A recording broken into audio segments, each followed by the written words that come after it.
From JBS Studios in Greater New York, this is the JBS News Update with Teisha Bader.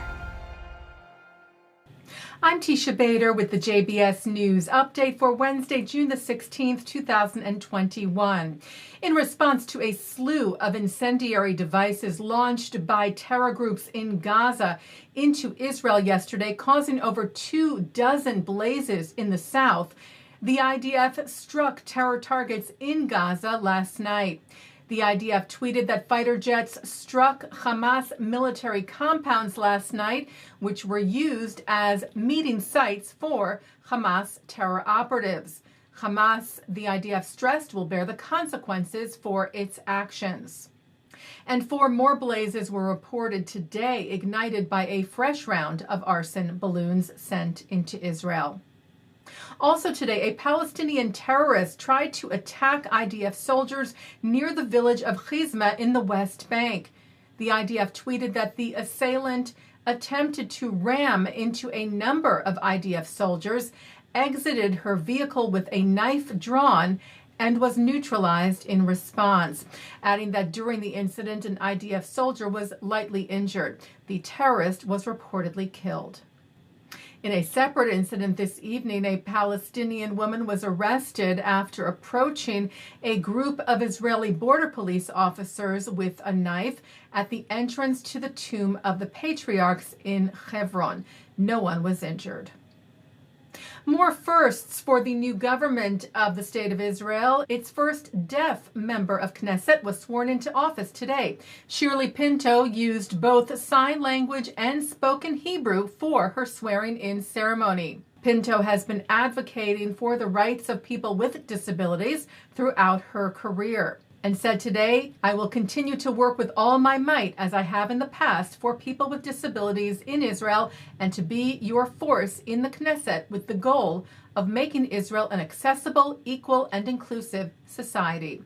The new government's energy minister, by the way, Karine El-Harar, who uses a wheelchair, is also a longtime advocate and activist for those with disabilities.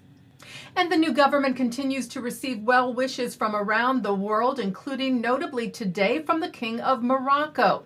Israel and Morocco agreed to normalize relations just this past December. King Mohammed VI wrote in his congratulations to new Prime Minister Naftali Bennett, "I would like to take this opportunity to emphasize to you that the Kingdom of Morocco is determined to continue its active role and its best efforts to advance a just and lasting peace in the Middle East, which will enable all peoples of the region to live side by side in security, stability, and friendship."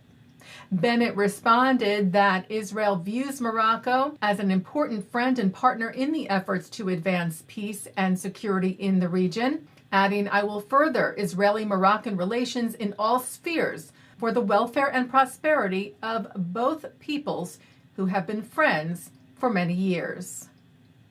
Thomas Nides has been nominated to be the next U.S. ambassador to Israel. President Joe Biden named Nides yesterday.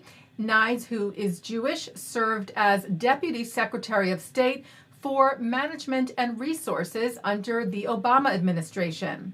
Israel's ambassador to the U.S., Gilad Erdan, congratulated Nides, writing, "I look forward to furthering the relations between and with our countries and cooperating on the issues such as expanding the circle of peace, combating climate change, COVID, antisemitism, Iran, Hamas terror, and more." Nides now awaits a confirmation hearing in the Senate. Well, reports of an assault on an Orthodox Jewish child in Los Angeles yesterday. The Jewish Journal reports that a man was arrested by the LAPD for punching a visibly Jewish boy in the face while he was playing with friends on scooters on Melrose Avenue. The nonprofit Jewish security group Magen Am posted about the incident on their Facebook page, saying their hotline received a call from a community member about a minor who was punched in the face by an adult male. They wrote their community patrol officer enacted a citizen's arrest while LAPD was dispatched. The Los Angeles office of the Anti-Defamation League tweeted, "We are outraged over reports of a violent assault on a Jewish child while playing with his friends and thank LAPD for investigating." The ADL office noted the significant rise in anti-Semitism in recent weeks, tweeting that they are working with community organizers and law enforcement to stop the hate. And 2 Jewish men were assaulted in the United Kingdom last month in what seems to have been an anti-Semitic attack, and were defended by a Muslim man.